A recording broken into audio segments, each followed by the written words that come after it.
আগামী জাতীয় এবং স্থানীয় সহ কোনো নির্বাচনে ইভিএম থাকবে না। জাতীয়, স্থানীয়, আপার হাউস, লোয়ার হাউস সব নির্বাচন। নির্বাচন ব্যবস্থাকে নির্বাসনে পাঠিয়েছিল আওয়ামী লীগ সরকার। চট্টগ্রামে মতবিনিময় সভায় এসব কথা বলেন ইসির সংস্কার কমিশনের প্রধান। জানান, কমিশন সকল সংস্কার প্রস্তাব নির্ধারিত সময়ের আগেই জমা দেবে। বলেন, আগামী জাতীয় এবং স্থানীয় সহ কোনো নির্বাচনে ইভিএম থাকবে না। আকরাম হোসাইনের রিপোর্ট, ছবি তুলেছেন রতন দাস।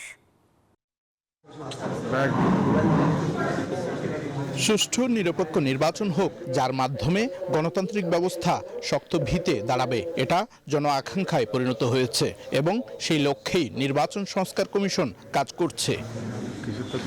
রোববার দুপুরে চট্টগ্রাম জেলা প্রশাসকের কার্যালয়ের সম্মেলন কক্ষে নির্বাচন ব্যবস্থা সংস্কারের বিষয়ে প্রতিনিধিদের সাথে মতবিনিময় সভায় এ মন্তব্য করেন কমিশন প্রধান বদিউল আলম মজুমদার।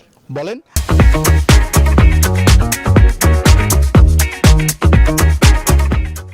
আগামী জাতীয় এবং স্থানীয় সহ কোনো নির্বাচনে ইভিএম থাকবে না। জাতীয়, স্থানীয়, আপার হাউস, লোয়ার হাউস সব নির্বাচন।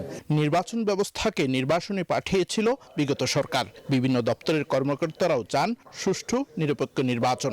অতীতের ঘটনার পুনরাবৃত্তি যাতে না ঘটে তার উপর জোর দেন কমিশন প্রধান। আমরা সততার সাথে, নিষ্ঠার সাথে আমরা প্রস্তাবগুলো দেব, তাদের মানুষের কাছ থেকে যা শুনেছি এবং আমাদের যে জ্ঞান বুদ্ধি, আমাদের যে অভিজ্ঞতা, বিবেচনা, সেগুলো ব্যবহার করে আমরা কতগুলো প্রস্তাব দেব, কিন্তু বাস্তবায়ন আমাদের দায়িত্ব নয়। তিনি জানান, কমিশন সকল সংস্কার প্রস্তাব নির্ধারিত সময়ের আগেই জমা দেবে। নারীর ক্ষমতায়নের বিষয়ে আকরাম হোসাইন, নিউজ 24, চট্টগ্রাম। আলোচনা